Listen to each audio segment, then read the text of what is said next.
Hello and welcome to the Racetech UV8 SuperCar series live on Apex Racing TV. I'm Sam Fitzpatrick and alongside me this evening is Marco Barbonet. We're here for the penultimate round of the season. We're here at Road Atlanta. Marco, unfortunately, you missed the last round at Bathurst. It was another fantastic enduro event. But more importantly, I think we are getting to the climax of this championship. And, well, the title is still very much open in both the pro and the club standard. It is. Hello everyone, hello Sam. Fingers crossed my computer holds on for the duration of the night. But yeah, I mean, looking at the standings, we were talking about it the other night after the Sim Racers World broadcast. This season is getting into a climax and it's promising to be one of the most exciting finishes ever in the history of this championship. We came to the final round in the past couple of seasons, 3 seasons, where the championship was still in the balance, but it was more of a formality for the eventual winner to bring home the title. Depending on what happens tonight, we might have a very different situation come next round in Silverstone, because Tony Klusterman, Johnny Brandon, George McClay, and possibly others could all still be in the mix when the final round approaches in a couple of weeks. Yeah, that is certainly going to be the case. Of course, in this championship, the last round of the championship cannot be dropped, so you can have a massive swing of points potentially when you come to that final round. That will be next week, in 2 weeks, at the Silverstone National Course, the first time that the series will visit there. It's one of the first times that this series has visited here, Marco, and this is one of the most popular race circuits in the world. It's a surprise that we haven't visited here many times before, because it's got a fantastic range of corners, good overtaking opportunities, and that S's section as well at the starts of the lap is going to be very tricky, especially in these V8 supercars. It is going to be, and you were right, certainly one of the premier racetracks in North America and one of the crown jewels of the IMSA calendar, making up the final round of the season there with the historical Petit Le Mans, which is also, of course, contested here on the iRacing service. So I would guess most of these drivers know this track really well. A track that lives in two parts, I always like to say. The first part is absolutely a roller coaster, you cannot describe it in any different way. From the start of the lap until this point, the double right-hander, this brings you to the quote-unquote easier part of the track, as we are following here Chris Jackson, and you will see that the driver will follow, so to speak, the track down the hill in this very, very tough braking chicane. It is not very easy, even though it seems like it's flat, because then sliding through the S's and then this absolutely fantastic final corner down the hill, and you really have to position your car well if you want to have a good exit, and it's so easy to pick up an off track in the final corner that I fear Chris might have just done. Well, But his still, lap he's did on not pole. count, but you're absolutely right. And I can't recall. It's an odd grid, this. I'm not going to lie. We'll go through it in a moment, and it's not all over and done with yet. This man, Richard Warmingham, got a chance at pole position, but well, no, he's not. He's seemingly made a mistake on that lap. As always, very competitive field up there, and fantastic retainership from the drivers this season. We really do thank them for sticking with the series. It's been the most successful season. This season 7 of the Euro V8 Supercar series, and have 22 drivers around. The penultimate round is, yeah, quite something. Usually it drops off a little bit more, but we started off with maybe just over 25, so it really shows how few drivers have kind of turned away as the season has gone on, and we've still got a mega competitive field at the front. Looks as though we could have another win for Chris Jackson, who, Marco, has only won 3 rounds. I keep on going on about it, and I think he does get a bit annoyed. The fact that I always say he's only won 3 races, 2 of which at Phillip Island, 1 at Lime Rock, and seemingly on pole position at the moment. This is going to be another fantastic opportunity, especially seeing that his teammate Tony Klosterman is right behind him. Absolutely, we are. It could be a great chance here. Of course, we're going to have also a reverse grid, so it is going to be it is going to be, especially when you get to the second race, especially if the quick drivers at the front are starting at the back and they cannot make overtakes soonish the start of the second race. Then it's going to be very tough because you can make passes around here, but basically you can do them only in the second portion of the lap, because the first part it's basically impossible to make a pass. Speaking of, let's go through the starting grid. Yes, and it is Chris Jackson with his first pole position of the season. Last time I can recall him getting pole position, I think it was Philip Pyler maybe in season 6 or season 5 even. But either way, it's a terrific lap from him. Tony Kliesman lines up alongside him on the front row of the grid. I never quit racing 1-2. Then it's Richard Warrior, terrific qualifying for him. Out qualifies his championship leader teammate, George McClay, crucially qualifying ahead of Johnny Brandon. That's how Guy Croft, Yasser Sebula, Nikolai Bogotayev, and Greg Carr rounding out the top 10. Behind that, it's Anthony Woodward, Steve Lavelli, Sam Buzak, Justin Rabella, Clyde Whiting, Ronald Means, Alessandro Dalladoni, great to see him up there, Andrew Hoffman, and Vernon Wiley. Hopefully, we'll see Bill Switzer, Michael Frost, and Jehan Am take the grid, but those last three unfortunately did not set qualifying times, so a little bit unclear there. But there is Jackson, apologies, lining up on the grid. You can see how the grid will wrap round that final corner. A few of them will be starting at quite an elevation change, pointing downwards at the circuit. Might even help their run a little bit, but from that distance back, going to need a good launch to gain too many positions. Need Kliesman and Croft, I believe, to take the start. It seems as though we have got Switzer and Frost getting to the grid stop and just waiting right at the back. Kliesman's now on the grid. I think we are going to be able to get underway very, very soon. So here we go then. Chris Jackson at Rhodes Atlanta, race 1. Can he convert this pole position into a win? We are away from the line. It's a good start for Jackson. It's not a great start for Kliesman. He's surely going to lead out to Warrior straight away. Might have to watch out for Brianton as well. He's got past McClay straight away into turn 1. Warrior almost being able to challenge the race leader right there as Brianton now tries to challenge the former champion as Kliesman gets tapped round, and that could cause big disaster for a couple of the drivers. It seems that it's only Kliesman who's lost out big time. Brianton has got away from that unscathed, somehow still in third place. But it's an awful start there as one of the Never Quit Racing drivers stays in the lead. Another couple fall right to the back. Yeah, absolutely. Bad luck there for Toy. Let's see what happened from the chopper. He was side by side with Johnny Brandon. They touched, and there was no space, I'm afraid, Sam, for the both of them to be there. And so now Klusterman now down to P20. This could be a major championship changer. So Jackson, Warmingham, Brandon, McClay, and Stadler. Yeah, Kliesman really needed everything to go his way in these last couple of meetings of the season. He is going to challenge for the title. His third in this championship as down the inside goes George McClay. This could be a big move for the championship in the top 2 in the title race. Stadler just staying behind at the moment. He doesn't want to be detrimental to his teammates. And you just wonder how much damage has Brandon got on that car, because McClay was really hounding him down at the end of that back straight. The top massive lead, how changed this is with the Jackson and Warrior, arguably the number 2 drivers in their respective teams, fighting it out for the race win at the moment. As Kliesman comes into the pits, he'll be able to get a faster pair, but that is his competitive race done. He'll just have to hope for a big reverse for race 2. But yeah, what a chase this is. 2 seconds now between second and third place. They are absolutely running away with this, Jackson and Warren. Yes, they are absolutely. I'm still amazed at that collision there. So Brandon came to punches with both of his title contenders. Klusterman, oh look at that!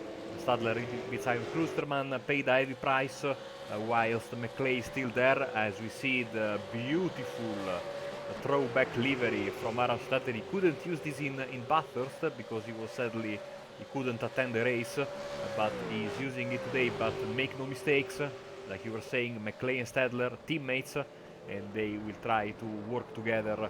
As you can see, Johnny Brandon, much like the Lewis Hamilton of old, really likes to put bit of a heavy braking when he comes into these tight corners. Yeah, it seems to have worked decently for him in this lap. He was a couple of tenths faster than Richard Warrior, but Chris Jackson with the fastest lap of the race that last time round now got a 1.7 second advance, going very well at the moment for the Never Quit Racing driver. Elsewhere in the pack, we've got a bit of a gap between 5th and 6th, but Greg Carr gaining 4 places from 10th up into 6th place now, so really good start for him. Sebula in 7th, Lavelli up 4 places in 8th, Whiting up 6 places in 9th. A terrific race so far for Clyde Whiting. Has got Sam Buzan behind him, Michael Frost up 10 places from 21st. So plenty of movement out there as we watch Sebula now going at battle with Lavelli. He's doing a good job up in 8th place there, XVR. Whilst Brendan isn't necessarily at his dominant self, he's rest of the team doing a very good job out as now Sebula tries to put that pressure on the 7th place driver. Lost his spoiler, it seems, but that might help him down the straights a bit. Yes, absolutely. We know that this has not been, let's see, a racing finest hour in modeling the aero damage on these cars, because we see it basically in week in and week out mostly, or every other week we should say, that these cars can miss the entirety of the rear end and still work pretty decently. Hopefully that will change with the new cars when they come. As look at that, who's that? Michael Frost, I think, or better yet, Ronald Boons for Race Masters. As in the meantime, Sebula is side by side with Lavelli. Can he complete the pass? Oh, he's sideways and he's taking the club circuit, and that is going to result in a slowdown for the Polish driver, unfortunately. Yeah, he might be able to really slow up these drivers up the hill, because even if he does grind to a halt, they won't be able to get past just how narrow it is around that part of the track. But I think Sebula's slowdown really wasn't too significant. That's Bogotyrev getting in a battle with Ronald Moons at the moment, trying to go on the outside. That'd be a brave move around the outside for this first right-hander, and then the second one as well. But if Bogotyrev can get a good launch, he could be very strong as Daladone tries to take advantage. Couldn't quite get his car to the right-hand side of the track enough in order to have a clean run, and Moose can have to scamper away from these couple of drivers. Bogotyrev, they're having a tough race. A driver who's been in very good form recently, had a decent bathurst despite being hit by another driver. And it was a good qualifying for him as well, but so far not a particularly good start, and you can see the damage on that car for him. Moons runs wide just ahead. Fortunately, 2 other drivers are too busy fighting between each other. Sebula's had an awful lap, fighting for a higher position, and now Michael Frost maybe gets involved in that, because that certainly seems to be an allowing past right through.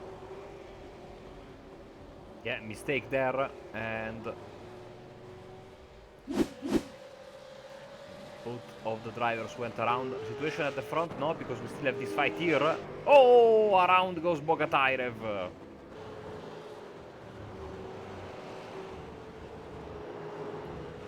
Bit of a hit for Hoffman as well as he went past as that happened. Bogotyrev a little bit out of control and just closes that door a bit on Daladone. He didn't do much more than he ended up doing. Yeah, Bogotyrev, you see, basically bounced on the curb and lost momentarily control of his car. Sometimes, you know, when you're doing that, you are also too maybe preoccupied with saving your car. You lose a bit. It's perfectly human to lose a bit track of what's going on around you, and Daladone was there. Sadly, they came into contact as Buzin and Whiting here. Buzin with his Ezia car, and of course Whiting with the heavily Racetech sponsored. By the way, I should also say that I thought about you guys 2 weeks ago when I couldn't attend because I was marshalling at FIA Motorsport Games.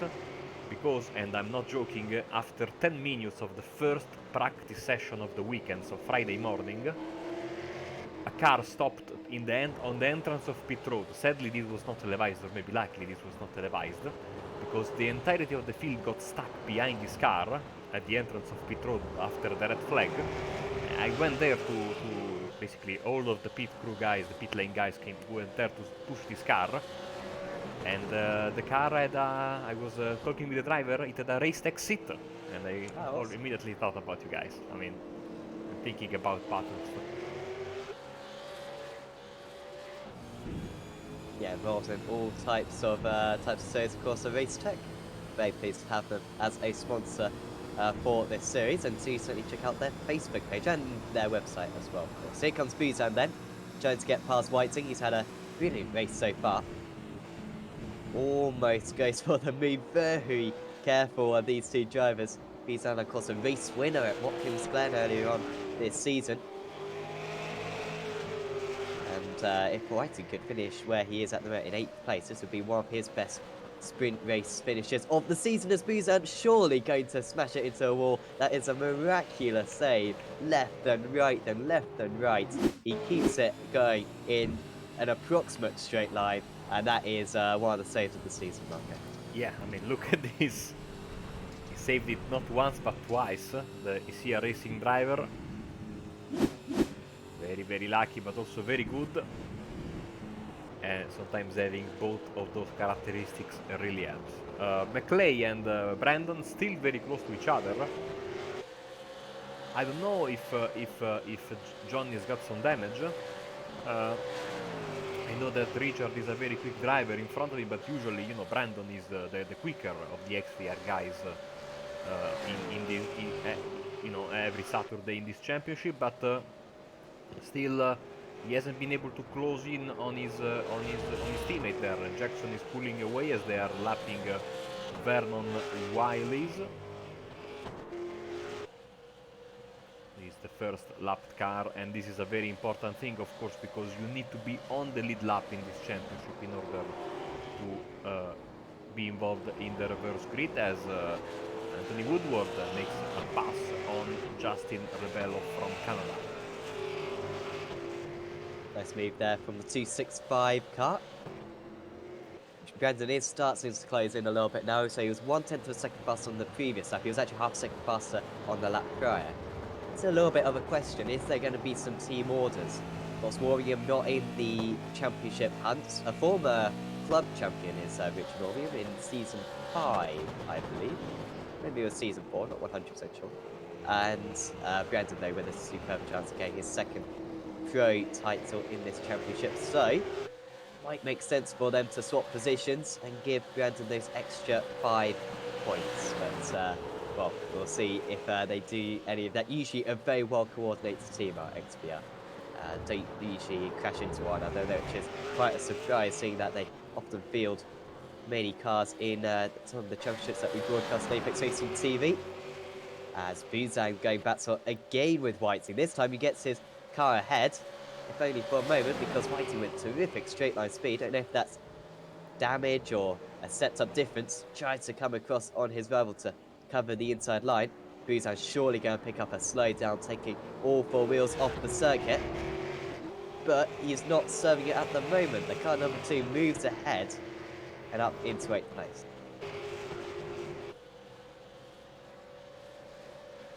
Dalle Donne putting on a show for us after having, I don't know how, survived the IndyCar race last night, which I strongly suggest you go back and watch here on Apex Racing TV. You can find it in 2 parts on our YouTube channel. Made it out of there in one piece, even though he disappeared at a certain point, so I guess he got disqualified. But yeah, that was one of the craziest finishes we've ever seen on these frequencies in quite some time, Sam. And I strongly recommend you guys at home go and watch it back after this broadcast, or maybe even after the Formula 3.5 broadcast, which is coming basically as soon as this one ends here on our channel. Yeah, being a superb championship that to cover the official series. Might do it next season, I'm not quite sure. I think we will be doing it next season as well. So we fancy like getting into the Formula 3.5 car this Saturday evening time slot, certainly for you. Brandon still gets in closer. Gaps down to 6/10 of a second, was 3/10 faster on that last lap. As Woodward, I swear these drivers are cutting that corner so much. I swear whenever I take that corner, I'm nowhere near cutting it as much as they are, yet I still get slowdowns. But these guys seem to be taking it very liberally at the moment, and they aren't getting punished too much. Hoffman I, just I, ahead of these guys, and Reed's going into. I never get a slowdown. I get a speed up from everything. Yes, of course. Birmingham leaving dangerously there, made a bit of a mistake coming out of turn 5, which is usually crash corner around here, but not tonight so far. And this, I think, was the moment Johnny Brandon was waiting for, to push the overtake button, and probably this will result in an attack from Johnny. Let's see how much Birmingham will fight. Not yet time to make the move, of course, but getting closer and closer, and of course the more Brandon is stuck behind his teammate, the more McClay and Stadler will be able to make their way and close the gap, which is already very, very close, as you can see on the battle box, with 6 minutes left in this race. The leader still Chris Jackson, Richard Birmingham, Johnny Brandon, George McClay, Ara Stadler, your top 5. Tony Klusterman is in P17, 32 seconds behind the race lead. Yeah, just catching up to the back of the big pack of Joes. Here are 3 easy positions, you would think. There's one. Smallest reverse grid we can get, is it 8? Or maybe 12? I'm not quite sure. Something around that region. So he wants to be within, you know, top 12, I think ideally. we got a 12 minus 4 Okay. 1 month ago. I'm currently frantically checking. Not the smallest we can get is 10. Right, Is okay. 14 minus 4. Here comes Brandon then. He'll be hoping for a reverse grid of 2, I think, at the moment, because he's up into second place. Richard Warrior, how much will he fight this on the bricks? Not too much. McClay trying to take advantage as well. Now this could get very interesting for the championship, because no doubt it would be beneficial for XBR for Warrior to hold back McClay as much as possible. And McClay does seem to have an advantage on pace. Good run for him coming out of the final corner. He looks to the inside. Warrior tries to cover it off. It's a wide turn in here. Warrior leaves him plenty of room on the inside. And here comes Stadler, but I don't think he'll want to get alongside his teammate anytime soon. And McClay losing crucial seconds right now to Johnny Brandon. As again, Warrior taking a lot of curb on that turn 3. Birmingham on the limit, but able to keep his car in a somewhat stable condition. And now looking to do this as much as possible. I mean, he's of course fighting for the podium, he's doing this with every right to do so, but it's unmistakable. He also knows he's helping his teammate big time, and now it's a good chance for McClay, but he needs a good exit. And Birmingham, I'm sure, will defend. He was very hard but very fair the previous lap here, and I tell you what, he's also having a good exit. You know, it's not really important, the slipstream with this car, and it seems like he will be able to stay in front with relative ease. Birmingham has appeared to be quite early on the brakes into that chicane for the last couple of laps, but that time it's on no gain whatsoever for George McClay, so perhaps that's an element that Birmingham has addressed in the past few moments. 5.5 seconds now the gap between Jackson and Brandon. This is absolutely superb stuff from the Canadian out in the lead. Would be his first race win of the season. Hasn't even got too many podiums this season, Chris Jackson. But so no, this would be an absolutely fantastic result for him. Steve Lavelli, could be a good result for him as well. Greg Carr just ahead of him. As Dalladone hard into the wall. Coming into the final corner, Klusterman will benefit from that. And yeah, that and he cannot even go and do the fast repair, I think. He's trying to get way into the pits, but those walls are not like the Bathurst wall where you can, with good...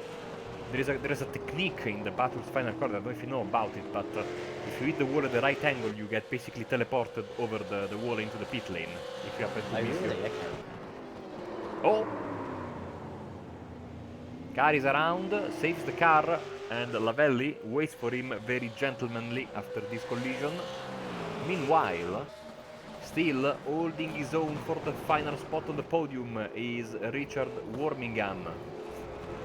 And I think we are heading into the penultimate lap of the race. Chris Jackson starting it right now with just a little bit more than 2 minutes left on the clock. We are lapping in the 1 minute 21, 22 region. So this will certainly be the penultimate lap of the race. After this, the reverse grid, and of course, the main event of the evening, 40 minutes around this fantastic racetrack in Braselton, Georgia. I tell you what, Birmingham is having, I think, the drive of his season. The way he's certainly, you know, we say this every time, hopefully I don't jinx him. We see these drivers, how gradually they improve. If they really put the time and effort into it, they can really, you know, appreciate.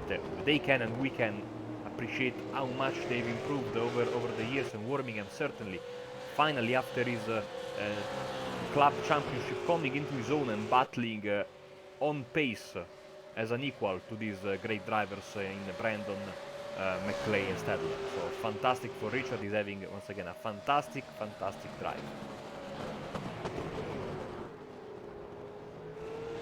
Sure is. And yeah, it would be I don't remember more we get to a podium this season. Maybe I feel like Watkins Glen probably did. Pretty crazy super sprint round that. White flag. Yes. It's looking very strong still for Chris Jackson. Where has Kloosman got up to? He's up to 13th place now, is Kloosman, so he'd be unlucky not to get within the reverse grid. He's 3 seconds behind Ronald Moons. So he shouldn't probably catch up by the end of the race. This is quite a short lap, of course. Should get to it in about a second, but won't be quite close enough. Will this guy get close enough? George McClay. It seems as though in the slipstream down the back straight, you can gain a couple of tenths of a second on the driver ahead. Just question though, 5 points would be the difference if McClay could get this move done. Is it worth the risk? He needs to be Of course, perfect he's running, here, regardless. You know, no matter what, he needs to be perfect here, and Birmingham has been perfect as well. So not going to be easy. Of course, we've got incident points as well. If they finish the race completely clean, they get 10 bonus points. I wouldn't be surprised if this guy has got it, because Chris Jackson has been able to absolutely cruise. It seems as though Warrior is going to hang on to the podium, but it's out in the lead. Chris Jackson rounds the final corner. He takes his first race win of the season. Chris Jackson wins race 1 at Road Atlanta, and in dominant fashion. Johnny Branson finishes in second place. Warrior makes it an XBR 2-3. And it looks as though it'll be a 2-3-7 for them, because Steve Lavelli will stay behind Greg Carr. Another good result for Carr, which will help a little bit, considering that Kloosman had a bit of a drop right at the start of the race. Buzan, another solid result for him in 9th. 8th. Whiting, good result in 9th. Rebello, a little bit quiet, but got up to 10th place near the end. And Kloosman finishing in 13th. He was half a second off Moods. A couple more laps and he could have certainly got a top 10 out of that one. But considering the crash, he will be quite thankful of that, and it could put him in a very good place for the reverse grid, which will be coming up in a bit. Let's see the gaps then. I think that 17 drivers finished on the lead lap. The final one eligible for the reverse is going to be the guy you see on the screen right now, Michael Frost. So several guys will not be able to be in consideration for the reverse grid. But before we talk about the reverse grid, here we go with the race results from race 1. Yes, and it's Chris Jackson who wins out ahead of Johnny Brandon. Comfortable margin in the end for him, 6.5 seconds. Richard Warmingham rounding out the podium. George McClay a very close 4th. Al Settler seemed to have good pace, but just couldn't show it at any points. But he will certainly be one of the favourites for race 2 in 5th place there. Greg Carr finishes in 6th ahead of Steve Lavelli. Nice battle between those two. There was Sam Buzan, Clyde Whiting, and Justin Rebello rounding out the top 10. Behind that was Anthony Woodward, Ronald Moods, Tony Kloosman, Guy Croft, Nikolai Bogotayev, Andrew Hoffman. Michael Frost was the last driver on the lead lap in 17th place, so he'll be the last eligible for the reverse grid, as Marco was stating. And then the retirees were Bill Switzer, Alessandro Dalladone, Yasor Sebula, and Vernon Wiley, Yehan, and did not take the start. So, Marco, quite an important reverse grid this, with Klosterman out of position. Let's see who's going to be on pole position. Man, I haven't done one of this in a while now that I think about it. So let's see what the reverse wheel tells us, or the reverse wheels tell us, because there are two of them, and let's roll them.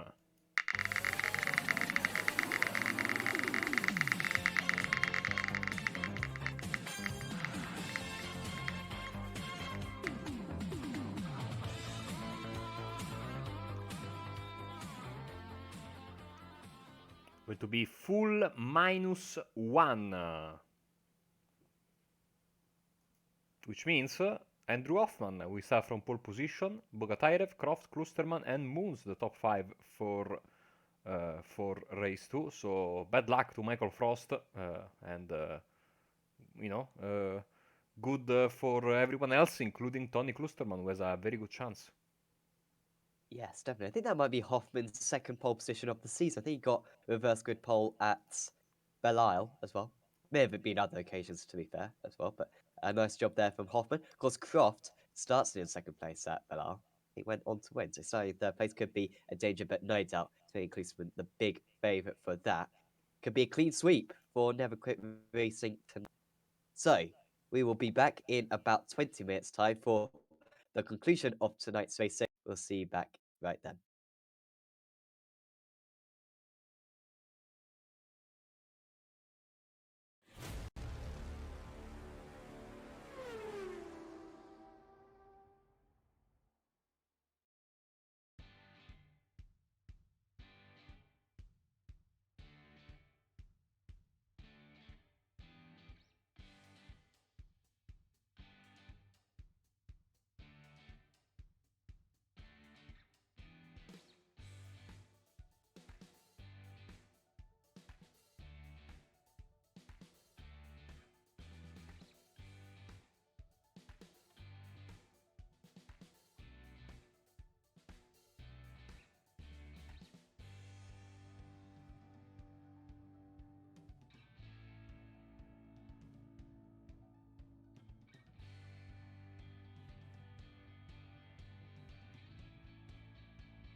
welcome back to the Racetech UV8 SuperCar Series live on Apex Racing TV. Once again, I'm Sam Fitzpatrick, and once again, I'm joined alongside by Marco Barbonet. We're just prepping for race 2 of the evening. And race 1, Marco, was all Chris Jackson's, a dominant race victory for him.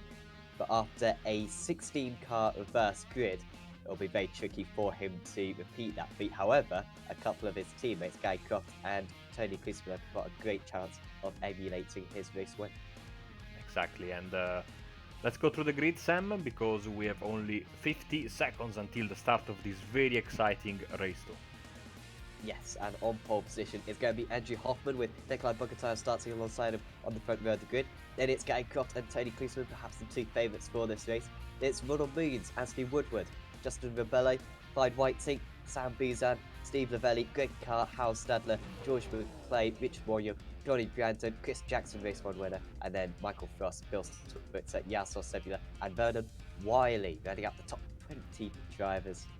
And we should have a terrific race in store for us. Andrew Hoffman, any driver yet to take the grid, he might take it from the pits. Just say that he causes a few less issues, maybe not quite as confident with his pace. Does seem to be the case. So, it seems to say it's going to be Nikolai Bogatyr on pole position. No, it's not, as that's the last sector Andrew Hoffman does take his spot on the grid. And the 016 car then will lead us away from the line. Race 2 at Royal Atlanta is underway.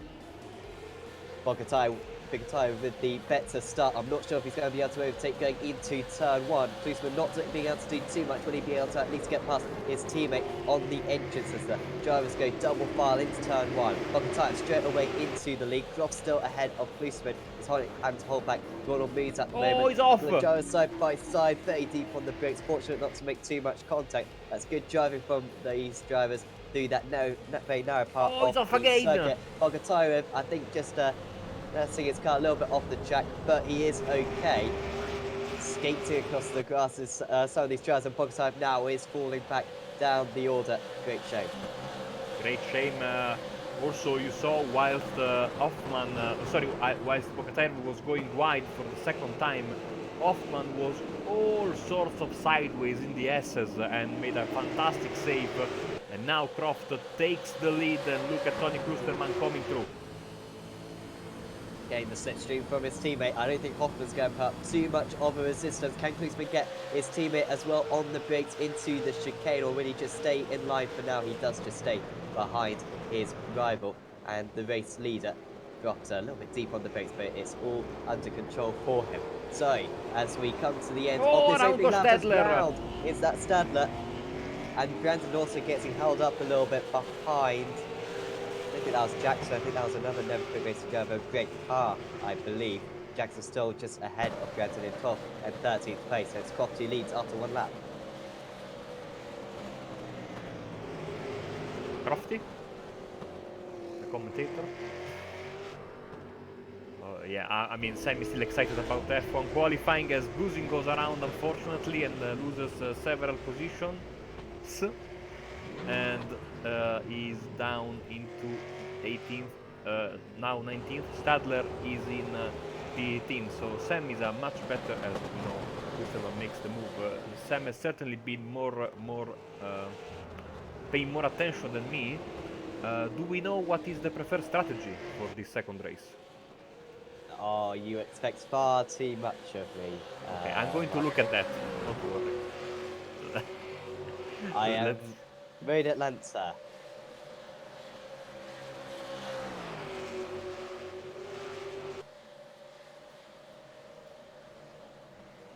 And this is from Tony Crispo. He usually uses quite a lot of fuel. So, expect someone to give it a go. Unfortunately, no Michael Taliancic, 4-time race winner this season. He's not out there at the moment. Otherwise, he would definitely be going for the no-stopper. So watch out for that one, particularly some of the guys who lost out from the reverse grid could well attempt that. But Klusterman and Croft out in the lead. You imagine they would just be sprinting away as fast as possible, playing some good times. And that is what Klusterman is doing, a 22-0 fastest lap of the race, that last tour round. Yeah, I'm guessing you were telling the viewers about the strategies because I mistakenly clicked and moved for like 1 minute into the Euroviate Discord voice channel. Aha. How long did it take you to realise? 30 seconds, more or less. Oh, wow, okay. Honestly, Marco, I've been talking so much since then, you missed out a lot. Going wide, Spock time, he's had a little bit of a poor start. That's not going to help him too much. Woodward skating off the circuit, and Spock will lose a few more places as that rush of cars all stream past him. Look at that now, 3 wide. Even though Lavelli and McClay seem to have the edge on the Russian driver. And also Chris Jackson is coming. This is a very tricky situation, Sam. It's like Lavelli and McClay are able to come out of it without too much damage. No damage at all. Croft, the fastest lap of the race, by the way, in second place. And Johnny Brandon. Oh man, so risky going sideways into the final corner without even touching the grass. He's really on the limit. There's another lap is in the so Klusterman, championship contender, round up. Klusterman is in first, McClay is in 7th, Johnny Brandon is in 9th, but we still have 35 more minutes of this, and it's going to be full of surprises. This is a track that doesn't allow you to make any kind of mistakes, especially of course these cars also don't allow any kind of mistakes. So now George McClay, you see him on the camera, his next target is Steve Lavelli, who's sitting in 6th place. By the way, the fight for the club championship race, Croft in first and Hoffman in second.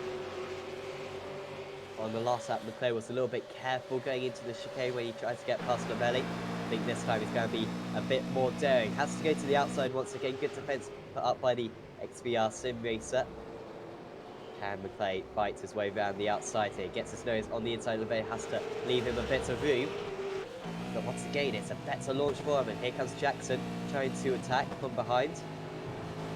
This is brilliant driving right now from Steve Lavelli. Textbook stuff. Get some terrific racing coming out of the chicane to do that those final couple of corners. We've got Bogatayev and Stadler coming into the pit. Clearly the pit window is open and they're taking advantage of it to get some clean air. Absolutely. Croft once again with the fastest lap of the race.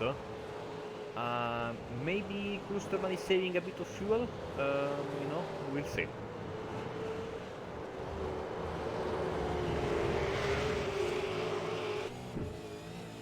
Look at this quartet here. Lavelli, McClay, Jackson and Holden, okay. And Brandon. Oh god. Wow. Okay. But this is a fantastic fight with the race 1 winner and 2 of the 3 championship contenders. And they are certainly looking to close the gap, because even if Tony Klusterman wins, if Brandon and McClay are able to finish on the podium or close to the podium, they will come out of this round with a gain, as Jackson takes the early pit stop. So it was speculated by Tony Klusterman that some drivers would start pitting from lap 4 or 5, since you only need a splash basically. And the question, I'm sure you said this to the viewers, Sam, the question was, do they take tires or not? And let's see, yeah, he is taking tires apparently. That is quite unusual. It seems as though they wouldn't be taking tires, but that certainly did seem to be the case for Chris Jackson. Back out on the road. How long was his pit stop? 9.4 seconds. So maybe he had time to take tyres. But certainly Klusterman on the Discord message implied that there wouldn't be such a need. And of course, quite cool track conditions out here today in Georgia. Only 23 degrees track temperature, 20 degrees air.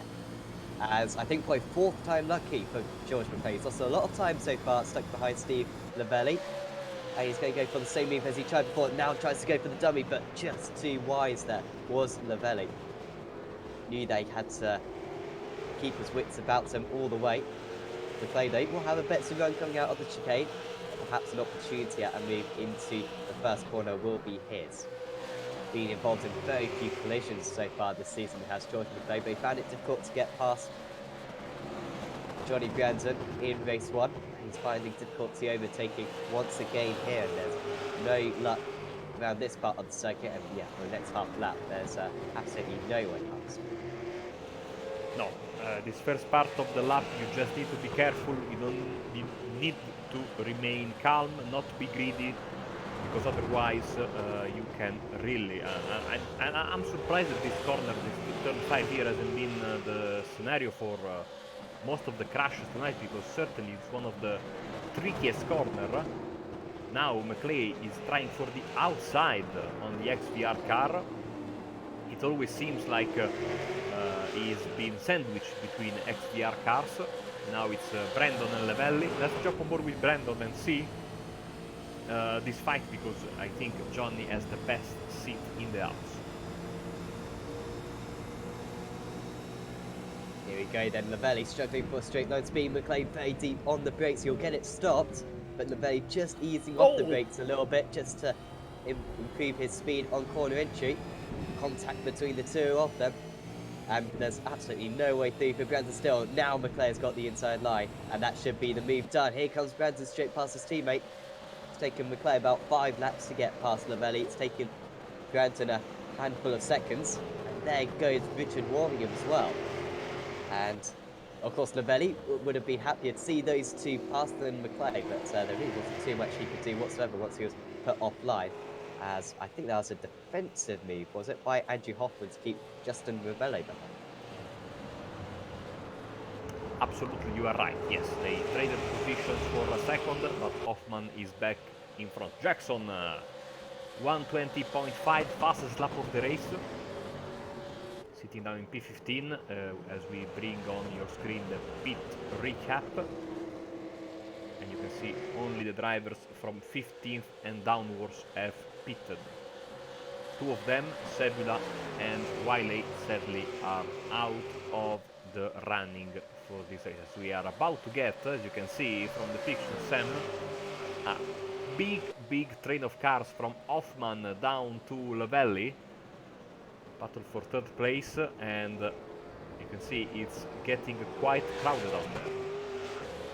Done a really good job actually, have Hoffman, Revelli and Rees to stay where they are at this point of the race. We're moving on to lap 9, so they really hung on to it for a while. I think the floodgates are going to be opened as Peter McLean gets past me straight away. Warmingham trying to go with his teammates, and pretty much the exact same as what happened to Steve Levelli just a few moments ago. Levelli not quite close enough to benefit from that himself. Next up for McLean now, Justin Rebello, who we should catch by the end of the back straight on this lap. Currently 0.8 of a second, the gap between the two of them. By the way, to the lead, 13.5 seconds for these guys. So they're really going to have to rely on Boosterman and Croft having issues. And of course, also remember how Chris Jackson will be a factor in this race as well. It's looking like it could be a Never Quit Racing 1, 2, 3 right now, Marco. It's a little bit early to call, but certainly those top 2 looking strong. And I imagine Jackson theoretically is ahead of these guys, so he's got his pit stop done. It's true that Jackson has changed his tires very early, so the advantage is not that easy, even though it is known that these cars like to eat a lot of tires, but also he's running in clean-ish air, whilst this massive fight here, they are all together, so he's certainly gaining a lot of time. Let's see this, for example, a comparison. Last time around, 121.6 for both McLean and Brandon, and Jackson as moves side by side with Levelli. Levelli gets the move done, and let's see Jackson, his lap time. It's going to be 121.0. Not that massive gain that I was expecting. Yeah, McLean didn't get held up too much on that last time. Had a little bit of a pocket to catch up to Rebello ahead of him. interesting what Granton's thoughts will be right now. We should get a chat with him after the race, we always do, along with Kruseman as well. I'm sure Jackson will have a chat with us as well, seeing that he's won race 1 already and is looking strong in race 2. Of course, the championship on the line, a second championship perhaps for Johnny Granton. And he managed to do that in the past as beat Tony Kruseman. That was seasons 1 and season 2. So it really would be quite an effort from Granton. Because since then, 5 different champions as into the pits, as Granton might have an opportunity at going for a move there. Into the pits was Rebello, and that just put McClay offline slightly, and was almost the opening for the 0-2 car that he needed. Instead, he has to stay behind. There's a bit of a wiggle there for McClay, certainly not having it all his own way. Well, if my calculations are correct, if the top 3 to fight for the championship will be Klusterman, Brandon and McClay, we could either have the first ever 3-time champion, the second ever 2-time champion, and a first-time champion. So it would be a very, very memorable winner, no matter the outcome, if my calculations are correct. I believe they are. As Michael Avdolka bursts into the chat and goes with his second. But hopefully we'll see Michael back into the car. Spoken to him a little bit, and he is interested in taking up the V8s when the new cars come out. Unclear when that will be. Probably not season 1, although there's a distinct possibility, but probably season 2. As Granton, once again, right onto the back of the second Pitstone Motorsport car. Not going for the overtake yet. Now will Hoffman come into the pits. He not fancy being overtaken by all these guys, but stays out once again. Really good job this from Andrew Hoffman. I can't remember him being quite this competitive, Marco, but on that last lap he was only 1.5 seconds off the fastest lap of the race. This is really impressive from the 0-16 car. Fantastic stuff, and to think that he gridded with 1 second left on the countdown. So I think he was either late with the setup, or maybe, you know, a bit uncertain. We know sometimes you can be a little bit off put by the fact that you are basically, you know, afraid that you could cause some issues, as we go with McClay getting past, and Brandon is the next one.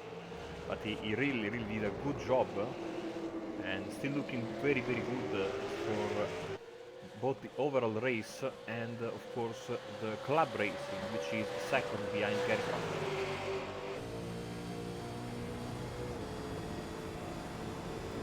Yeah, I haven't looked at the club standings so far, even though it's actually very close in there, so apologies to everyone in that. But currently Gary Croft is leading the way, but only by 75 points ahead of Nikolai Bogdanov and Woodward with a distinct possibility, so too Clyde Whiting, but it's looking unlikely for those two drivers. But certainly Croft and Bogdanov, keeping your eyes out on those guys, see who is going to take that title. It certainly looks as though it's going to go to Croft at the moment, but of course, as I said at the top of the show, the final round of the championship cannot be dropped, so you can have a huge swing of points if a couple of things go against you. As Hal Stadler moves up a place past Nikolai Bogdanov. That's not going to help Bogdanov too much, as Steve Lavelli does come into the pit stop. So you can see the top 10 still without a pit stop, and so is Bill Switzer, which is a bit lagging behind the rest of the field, even though he just had his personal best with 23.4.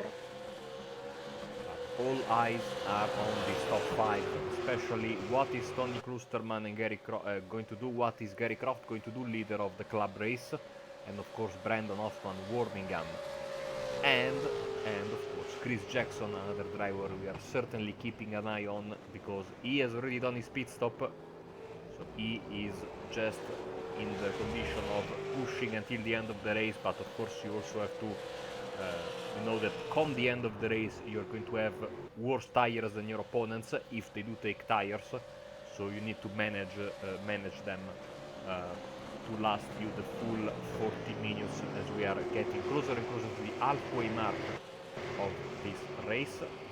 as Birmingham gets past Hoffman for P5. Bit of a reference to see where Chris Jackson will come out, where everyone else will come out in relation to Chris Jackson. When Steve Lavelli pitted, did have a 3-second longer pit stop, but he came out 13 seconds behind Chris Jackson. And Lavelli was only just behind these guys of McClay and Granton and co. So that's ominous signs for those guys and very good signs for Chris Jackson at the moment. So that undercut could work very good for him, but doubt he can really challenge the top guys. 11 seconds, by the way, between second and third, so half a chance for McClay to perhaps close that gap, but doesn't want Granton chasing him too. The race leader is into the pits. Tony Klusman always an opportunity to mess up your pit entry here, one of the very unique pit entries in the world of motorsport.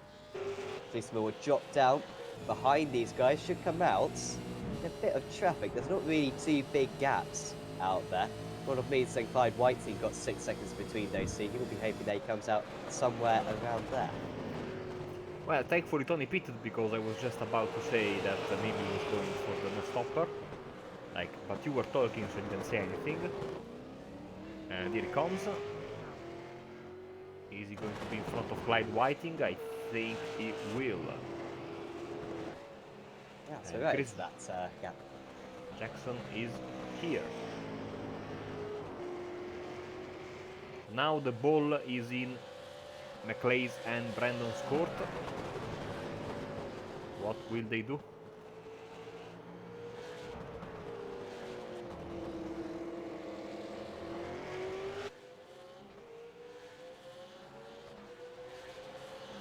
Birmingham only 1.6 seconds behind. We've already complimented Richard Birmingham a bit today, but that's one of his most competitive. I was always very good at Belle Isle, is Richard Birmingham.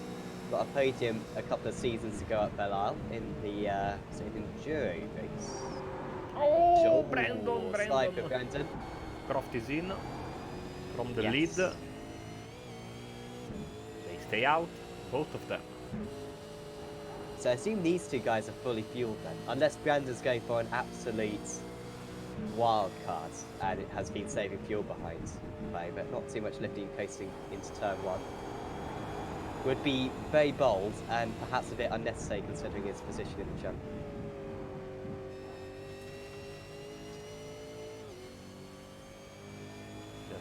Just keep our cameras a bit more on this fight for the... Now it is effectively the fight for the lead. Well, not effectively, it's momentarily, temporarily, for the time being, the fight for the lead. We'll see if these two are, like you say, going for a crazy call or just delaying their pit stop as late as possible. Other drivers are coming in, Whiting and Switzer. So who's left? Well, the top 5 plus Frost and why is telling me that Gary Croft has no pit stops? Clearly has. Yes, I saw that as well. So not quite sure why that is. Oh, issues for Michael Frost.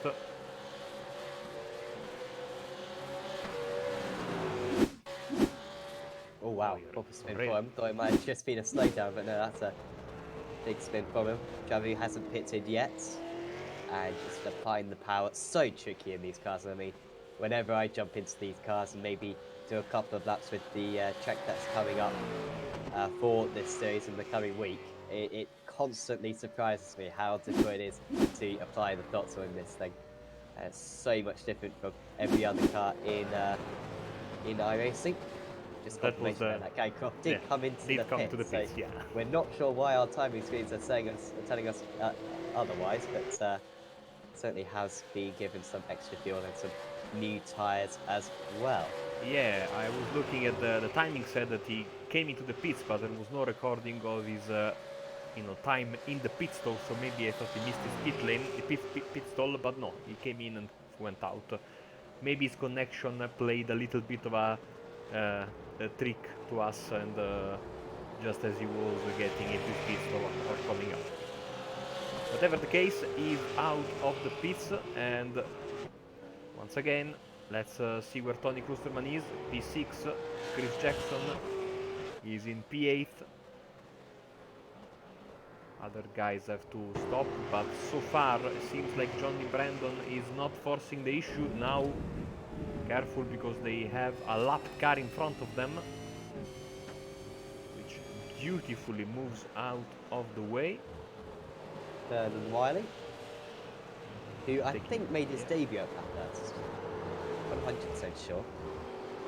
But once again, I mean, this car is so tricky. We always find it in this series that it takes you at least a full season to get up to your top pace. And even after that, I think even Tony Klusterman, who's been stuck with this car ever since it came out many years ago, even he is still improving out there. It's such a tricky car. Here is Klusterman going past all of Moons, a little bit deep on the brakes. He has some courtesy there from Moons to make the move stick, and that is what he received. So up into 5th place now.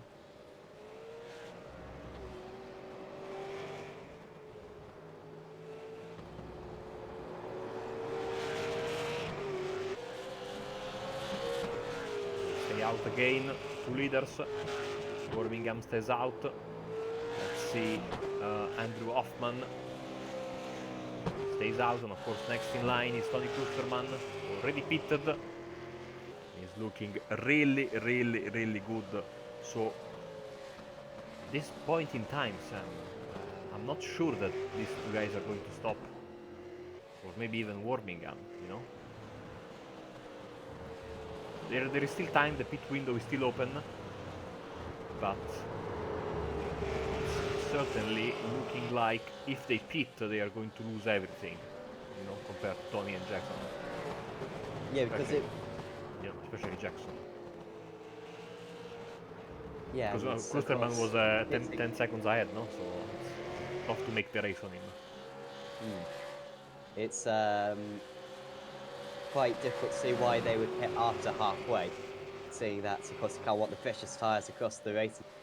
Going to have 25 minutes on these tyres. If they hit now, they'll only have 15 minutes on the next set of tyres. Certainly if they get to the half an hour mark, I mean, that would very much tell us that they are not pitting. Even if they keep on lapping like this, Klusterman, I think, might be able to catch them. Is that Brandon into the pits? Nope. Staying out once again. Let's see the comparison. Sorry to interrupt you there. Between delta between McClay and well, of course, yeah, McClay and Jackson. You can see the gap coming down, not by much, but coming down lap after lap. Of course, now the tires for Jackson will be, will come into a bit of a crisis, which is expected. Of course, the same goes for the tires of the leaders, but the leaders will also have to, find those 4 gallons somewhere that you need to save in the end without stopping. They're even putting themselves under threat potentially from Howard Stadler, who pitted earlier on lap 4, so even earlier than Chris Jackson. About 33 seconds behind is Stadler. Maybe you're going to be a little bit too far behind, but they could be relatively close to one another when the pit stops are complete. We'll see on this one. Lap 20 now. These drivers have been going for, and will they bite the bullet now? Seemingly not still. So, we really are getting into the range now, where it does look as though these drivers are perhaps going for the zero stopper. Would be a very bold strategy, but no doubt that George McClay needs to try something if he's going to make up some big points on his championship rival, Johnny Brandon. Of course, in the AM standings, or the club standings at the moment, still Andrew Hoffman leading the way, ahead of Gary Crofts in 8th place overall, but Hoffman still with a pit stop to make. On that last lap, by the way, Klusterman 9/10 of a second faster than these guys. So they can keep up this pace to the end of the race without pitting. I mean, it would be a very entertaining finale, but That'd be extremely difficult to do. Let's see if they're lifting and coasting it all out.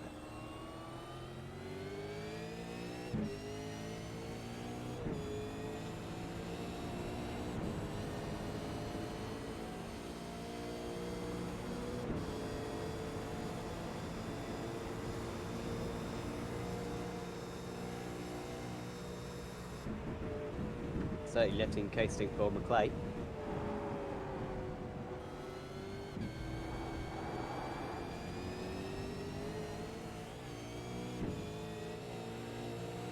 So it seems as though they'll give it a go at least. How successful it'll be, not quite sure, but Brandon has been in the perfect place so far in this event. Getting that slipstream all the way, all these laps so far. Klusterman on this time round, 7/10 of a second faster. He is about 10 seconds off the lead. If anyone has any idea who's going to win this race, let us know in the chat. It would be fantastic to hear what you think, because it does certainly seem as though now Clay and Brandon and Warmium all very committed to this zero stop strategy. Gap you can see on your screen between let's go to the time comparison between the leader and Tony Klusterman. You can see the last 5 laps, moderate gains in 2 laps and almost 1 second in 3 of the last 5. So Tony is certainly pushing hard. Of course, he has the fresher tires, he has no concerns with the fuel. Also, it's getting a little bit darker. Of course, the track getting colder and colder will slightly, just slightly help these drivers with the tire wear, but still it's going to be tough to get until the end. 1 more lap in the books. McClay 21.7, and you will be able to follow on the bottom of the screen the time for Tony Klusterman. He gains 6 100ths of a second. 6 tenths of a second. Sorry. 0.6. Oh man, maths are not my strong suit. Getting tight between Stadler and Lavelli as well. This is the battle for 9th place out on the track. Also 14th and 15th. Or as we might see a move for the lead, apologies. As Brandon puts his nose down the inside. Will McClay fight this too much? No. The moment I tried to draw us away from this battle, it all of a sudden erupts. That's the way it works for us commentators. We take our focus away from something, and then you find a 10-car pileup where you were looking a few seconds ago. Here we go, Brandon again, but I don't think he wants to pull the trigger just yet. I don't know. It seems like he's waiting and waiting and waiting. But it's not like there's massive pace difference between these two guys, so I think if you have the chance, you should make the move, as the track is turning into an orange very quickly on the front stretch. And also the sunset, beautiful. Let's jump on board with Johnny and enjoy the sunset here in Brazelton, Georgia. 8:07 in the evening for these guys. Of course, the 15th of May, as always, on iRacing. Chris Jackson, by the way, about to overtake Ronald Moons. It seems that'll be for 6th place. Still Stadler ahead of Lavelli. Buzan ahead of Woodward. Yeah, Buzan's just got ahead of Woodward, by the way. Here is Moons and Jackson then. And Jackson sweeping round the outside. Race 1 winner up into 6th place now. He's 18 seconds off the lead. There's no chance of him catching up to these leaders if they don't pit, so it does seem as though, seeing that they were on the same piece of tarmac earlier on, and Jackson's had some terrific pace, that pit stop just has not been the strategy to go for. But we've still got a while to go. They could run out of fuel with half a lap to go, undoubtedly. We've seen some crazy finishes. I remember in the Club 73 Championship, this is going back a little while, to be fair, a couple of years. but I think we had half the field running out of fuel through the final couple of corners. Very unusual situation there. I think this was in the VW Jetta. Because you could only put in like handful of gallons in that car. It was either basically you overfill by about 3 laps or you underfill by half a lap, and they all pretty much did the latter. Very fuel conserving. Best car on the service, eh?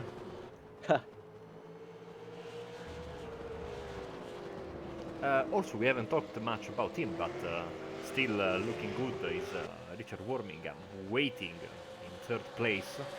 Klosterman is closing in on him, but still closing in on the leaders, but there is still a bit to go for him, around 6 seconds more or less between Tony and George McClay there at the front.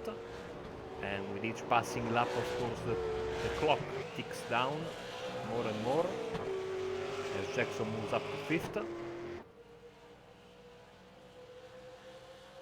Let's see this lap time, 1:22.2 for McClay. Klosterman, 1.1 seconds gain. So they are really saving fuel, and they are really struggling with their tire wear, the leaders. Yeah, McClay's getting slower out there. He's lapping about half a second a lap slower than he was 5 laps ago, whereas Klosterman is pretty much matching it all the way through. So, is the pendulum swinging? It wasn't looking as though the Canadian would be able to catch by the end of the race, but now, maybe he has the advantage. Of course, if Brandon can get past McClay, that would be a fantastic help to him, because you would expect Brandon, seeing that he's been in the slipstream this entire time, to have a little bit more fuel. What does Warrior have up his sleeve? He was faster than the 2 drivers ahead of him on that last lap. Hoffman and Croft getting quite close to one another. Croft, of course, pitting early on. Hoffman looking like though as he could get a top 8 out of this, which would be one of his best results ever in the series, especially for a feature race. But Croft does get ahead for now. Means I assume we'll get past Hoffman as well, who is yet to pit out on circuit as McClay is into the pits, and that's a little bit of a late decision. Warmium comes into the pits as well. I think they were pushing it too much, and they've decided to bail out a little bit early. Now this will be a mega quick pit stop. I doubt they'll even take tyres out here. Probably about 4 seconds stationary, just to put in a couple of gallons. A good pit entrance. Let's see.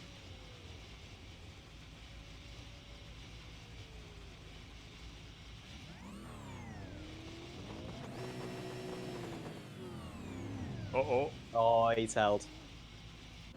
Unsafe pit entrance for...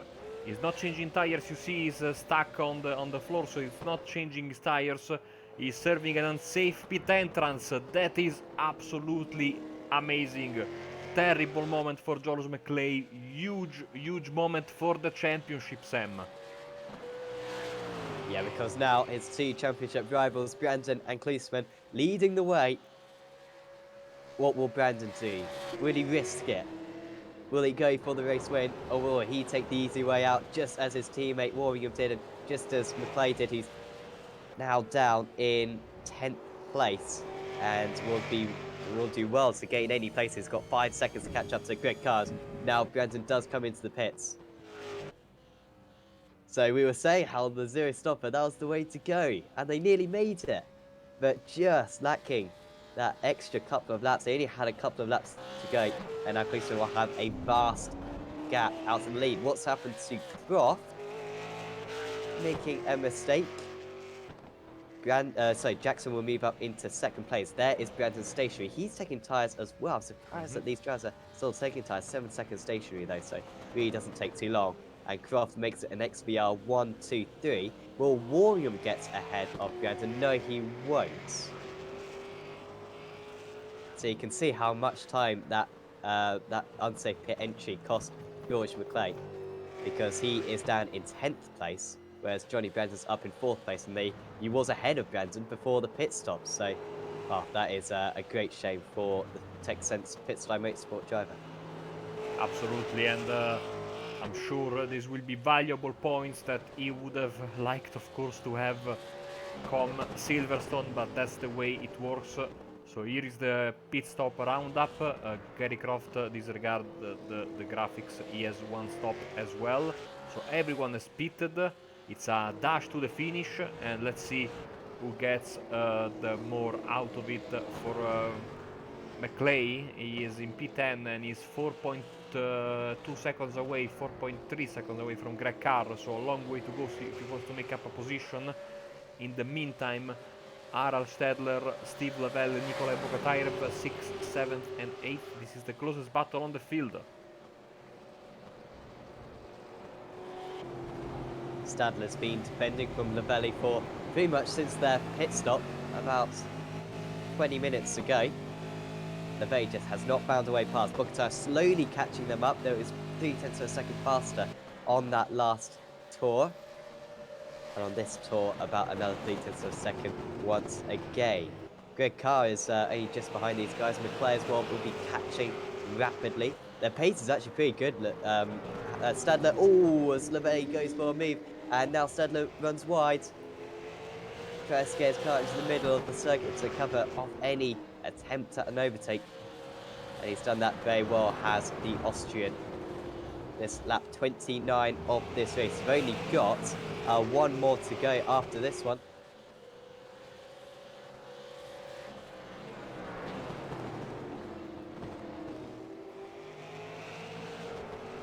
Lavelle going for it on the brakes. Gets half his car alongside. Stadler had to leave room. And now it's a drag race down to the chicane.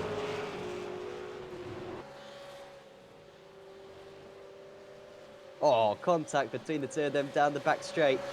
Stadler trying to fend off his rival. He should be able to keep part of his car alongside. Can Lavelle come across deep on the brakes for the XVR driver? And he gets it done. Very nice move there from Steve Lavelle. It took him a while to get it done, but he has finally moved up into 6th place. It's a very good day for him after, I believe, a P7 earlier on. And Stadler's had to come into the pits. Maybe under-fueled this car. Bogatayrev is also in. This will play into the hands of McClay. Getting 2 extra spots, valuable points in this tough situation. As the white flag is in the air then for Tony Klusterman, making a very, very good bounce back and really partially making up for the tough result in race 1, because both Brandon and McClay will be away from the podium, out of the podium. Brandon will finish 4th and McClay will finish in 8th if things stay like this. Oh! I assume this is some kind of stunt, or is this serious for Tony Klusterman, or is this going to be a processional finish? I think he's fine. No splutzing for him, as Chris Jackson will come up behind. He's on the brake, so this is just going to be a finish in style for XVR Sim Racing. Has to get going eventually. Gary Croft will finish just behind, but here is Tony Klusterman to take race 2. It's an XVR wipeout. 1, 2, 3. As the lights come on the cars. As the lights come on the cars, like as they cross the start finish line, he gave me a huge scare there. Did Tony? I mean, would have been a surprise to many from this round, which had big implications for the title picture. Here comes McClay then in P8. Here comes Stedler. Oh! Luckily for him, it's after the start-finish line. And too bad for Andrew Hoffman, only managing a 16th place after a very good beginning of the race and some work for his mechanics. One more driver we are waiting for is Michael Frost. So, Sam, a very enthralling round, and now we just have to wait 2 more weeks to crown a champion. And even though we will be waiting for the official points from this round in the next few hours on the Euro V8 website, v8esc.com, I'm certain that it won't be like in the past 3 seasons. it will be a very, very tight finish come Silverstone. Yeah, I think so. Undoubtedly, though, Johnny Brendan will take a lead going into the final round of the championship. Michael Frost comes across the line. Of course, Nikolai Bogotaev will be a little bit adrift from Gary Croft at the top of the club standings. Still, potential to change for that. And in the team's championship as well, Never Quit Racing Holden, after terrific results today, they're already leading the championship by a few hundred points. They're looking very strong. Could be tight between XVR Sim Racing and Texense Fitstyle Motorsport, though, for second place. But we will now go through the final results, and it's Tony Klusman who wins out. Another race victory for him, backing up his race victory from Bathurst 2 weeks ago. 0.3 of a second ahead of Chris Jackson. That gap doesn't represent too much, safe to say. Guy Croft in third place. Brilliant result for Never Quit Racing.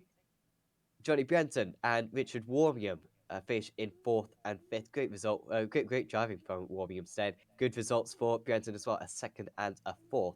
Might even be highest point scorer. No, Jackson will be. Apologies, but might be second place point scorer. Then behind that was Steve Lavelli, making it Never Quit Racing 123, XVR 456. Then it was Greg Carr in seventh, George McClay in eighth. Great result for Justin Rebelle in ninth, only 25 seconds off the lead as well. And Ronald Mears rounded out the top 10. Behind that was Sam Buzan, Anthony Woodward, Harold Stadler, Clyde Whiting, Nikolai Bogotaev, Andrew Hoffman, Michael Frost. One lap down was Bill Switzer, and then the retirees were Vernon Wiley and Yaroslav Sebula.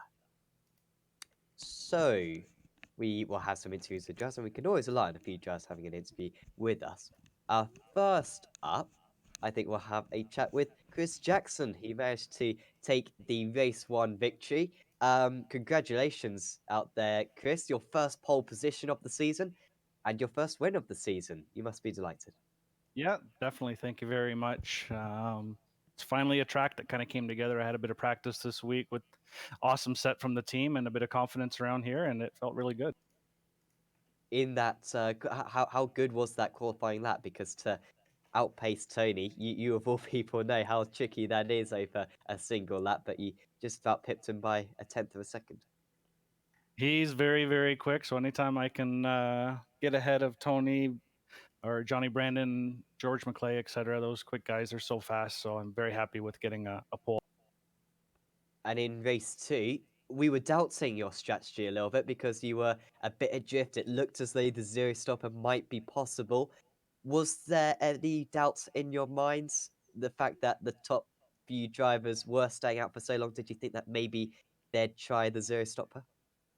I did a full race stint in the practice before the session, and I can only do 25 and a half laps. That was going flat out, and I didn't think I could have 4.5 laps of saving on this fuel since there's so much time down that back straight where you're flat out. And some of those corners, I just thought if they can do it, maybe they'll get lucky with one less lap than we thought. We thought it was going to go 30. So I thought, you know what, I'll roll the dice, pit early. Hopefully the tires stayed well and I didn't get caught in traffic too much. I didn't think I had a hope of catching Tony, and definitely not when he split his tires. So very happy with that race, though. Absolutely. And for the teams championship, must be terrific for you. You and Tony are quite a bit ahead now of everyone else going into the final round of the final round of the championship. So, yeah, looking very good for Never Quit Racing. Still one round to go. Anything can happen. I'm not sure what the points are, but that was kind of what we were going for the last bit of the season. There was the team, so we're happy. Well, congratulations, Chris, on your race victory today and your second place as well. Before we let you go, is there anyone you'd like to thank? I'd like to thank you guys. You guys do a great job every week or every 2 weeks when you broadcast our races. The organizers of the league, Clyde and Co. You guys do an awesome job. This league is amazing. It's definitely we look forward to it every second week. And Racetech, our sponsor, my team, they Tony put in a set that was just matched for my driving style. So hats off to the team and amazing result. First, second, third in the second race for NQR is huge. Absolutely. Congratulations once again, Chris, and we look forward to seeing you in 2 weeks' time at Silverstone. Sounds good, guys. Take care. Thanks a lot. That was Chris Jackson, race one winner, second place in race two. Marco, who are we going to have a chat with next? We are going to have a chat with Tony Klusterman. Hello, Tony, and bad first race and great second race. Yeah, Marco, I've already extended my apologies to Johnny. Clearly my fault there in lap one, race one. I just missed him, missed knowing that he was there, and obviously hurt me quite badly because I had enough damage that I need to have a pit stop, but worked my way back through. And the second race, it was very tense, but in the end, your strategy proved to be the right one. And I guess that final corner was just to get pictures from the photographers. Yeah, that's what the last corner was. We knew that we were going to have to take fuel, but the longer the race went, and George and Johnny were up there, I was wondering if maybe we had missed on the strategy, and they were going to try and stretch it all the way out. I was catching them at a good enough pace to get them, I think, on the last lap, but then it's another story getting by.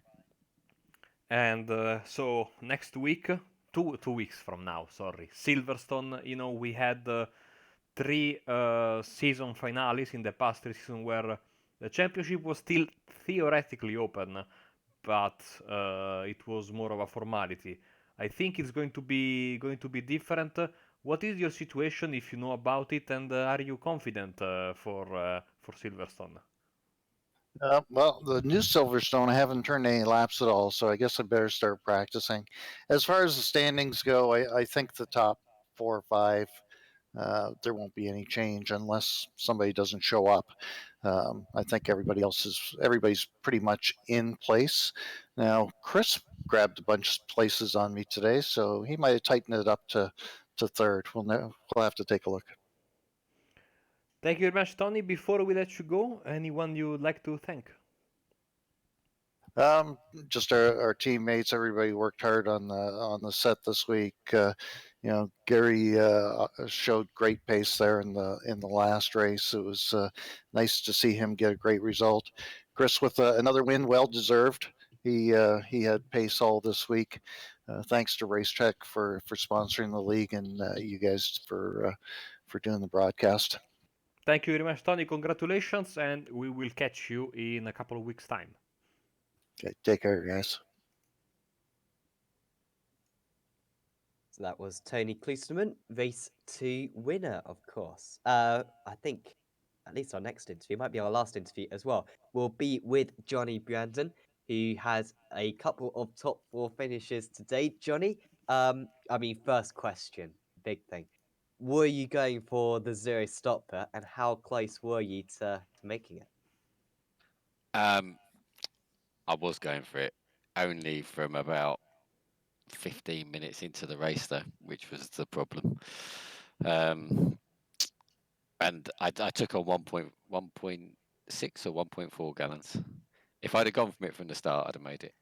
But I was just saying to Tony earlier, we had the discussion amongst ourselves, the team, before the race. I said, there's too much to save. You'll be too slow. It's not worth doing. We'll pit. But I couldn't get past George.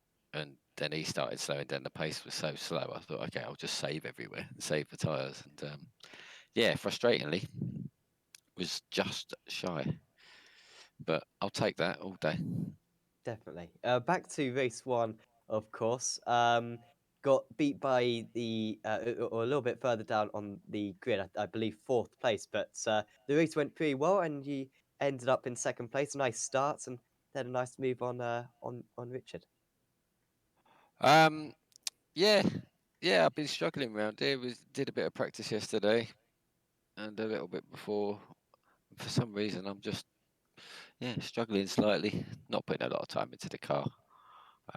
Probably should put more in, but yeah, I normally like this place. So I got lucky. Had a little incident with Tony at the start. I think he didn't see me. And then like you say, eventually caught up to Rich, and then he started struggling a little bit, and I was able to get past and took the 2nd place, which again, really chuffed with, because I was looking at 2 top 5s here. I thought 5th place in both would do. and I was just trying to keep my eye on George. Obviously, he was in second in the championship. Thought as long as I'm close to George, I'll be all right. And yeah, quite happy with that considering. Yeah, absolutely. And next week we head to the Silverstone National Circuit. Believe the Sunday PSR League held around at the National Circuit at Silverstone quite recently, and you guys have been doing quite well in that. So possibly Is it quite a the good national circuit. circuit? Is it? National Circuit, yeah. Okay. Yeah, it's completely different in this car than it is in the TCR. Is I it think different between because I remember Sundays was the old Silverstone, I think. It's Did they Okay. pretty change? much the same. I But Yeah, don't, but you know. the TCR you need about 10 minutes practice and you're on the pace. Well, This you need about 10 hours to get on well, Chris Jackson's pace. I need you about need 10 weeks. you need 10 minutes of practice. In the TCR is No. God. I'd love to Oh, have only okay. 10 minutes practice. Well, it's a lot quicker than this car. Put it that way. Yeah, this car I need more practice. But I'm extremely busy at the moment and just haven't got the time or honestly the motivation at the moment to do it. So I should be more motivated, but I'm just so tired, so busy at work. It's tough to get on and put the time in at the moment. So I'm very happy with how tonight went, considering. So yeah, well done to Chris. I mean, it doesn't matter how much practice I had. He had phenomenal pace. I'd never have got that pace. That was ridiculously quick from Chris. yeah, he was absolutely mega today. And just a final word as well. We always talk about it, but the championship, it's getting to a close now. Only one round to go.